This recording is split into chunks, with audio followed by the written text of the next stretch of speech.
बिस्मिल्लाहिर्रहमानिर्रहीम। नाज़रीन, मैं हूं अज़मत ख़ान और आप देख रहे हैं प्रोग्राम एजुकेशन न्यूज़। नाज़रीन, आज हम बात करेंगे जामिया कराची के हवाले से और जामिया कराची की ये ख़बर ये है कि हमने कुछ अर्सा पहले एक व्लॉग किया था जिसमें हमने ज़िक्र किया था कि एक ख़ातून आरफा ज़ैदी वो जामिया कराची में तकरीबन 34 बरस उन्होंने मुलाजमत की और उसके बाद जब वो रिटायर्ड हुई तो उन्हें पेंशन के हक़ से महरूम कर दिया गया। अब पेंशन के हक़ से महरूम इस माना में कर दिया गया कि जामिया कराची ये अपने तय फ़ैसला करके बैठी थी कि चूँकि इनकी मुद्दत मुलाजमत जितनी भी थी वो सारी कॉन्ट्रैक्ट की थी और ये रेगुलर एम्प्लॉय नहीं थी, लिहाजा इनको पेंशन नहीं मिल सकती। लेकिन दूसरी तरफ ये ख़ातून जो हैं वो हाई कोर्ट में अपनी फ़रियाद लेकर के गईं और अदालत ने ये फ़ैसला दिया कि चूँकि इन्होंने 34 बरस मुलाजमत की है और इसमें इंतज़ामिया का कसूर है कि उन्होंने इनको मुस्तकिल नहीं किया था। जामिया कराची अपने तय ये फ़ैसला करके बैठी थी कि जिस ग्रेड में ये थी, जिस कैडर में ये थी, उस कैडर को यानी कि लाइब्रेरियन को मुस्तकिल नहीं किया जाता। इसकी कोई क्लास हमारे पास मौजूद नहीं है। इस पर भी तवील बहस की जा सकती है कि जब आप एक शख्स को अपने यहाँ मुलाजमत दे रहे हैं तो उसका आपकी SNE में वो अगर पोस्ट ही नहीं है तो आप उस पर तैनात ही क्यों करते हैं। लेकिन ये चूँकि मामला कोर्ट में गया, एक दफ़ा गया, फिर उसके बाद फ़ैसले पे अमल दरामद के लिए फिर कोर्ट में गया, लेकिन जामिया कराची ने उन्हें पेंशन नहीं दी। उसके बाद ये हुआ कि फ़ाइनली हाई कोर्ट सिंध का अप्रैल 2023 में डिसीजन आया कि जी इनको जामिया कराची हर सूरत में पेंशन अदा करे। उस वक्त भी कायम मुकाम रजिस्ट्रार अब्दुल वहीद साहब मौजूद थे, जो अभी भी हैं इस वक्त भी।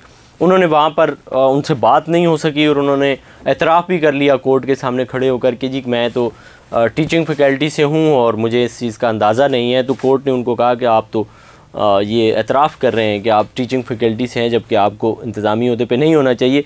लेकिन उनकी किस्मत अच्छी थी कि वो उसमें भी निकल गए।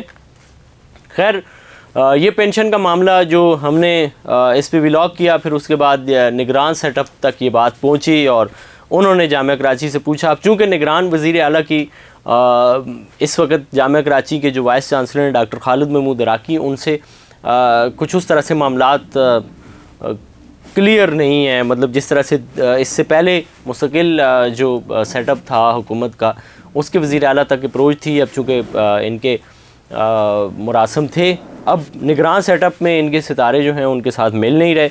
जब ही निगरान वज़ीर आला ने डॉक्टर खालिद महमूद अराकी की अभी जो बैरून मुल्क की रुखसत थी, NOC थी, वो भी इनको जारी नहीं किया और जिसकी वजह से वो बैरून मुल्क जा नहीं सके।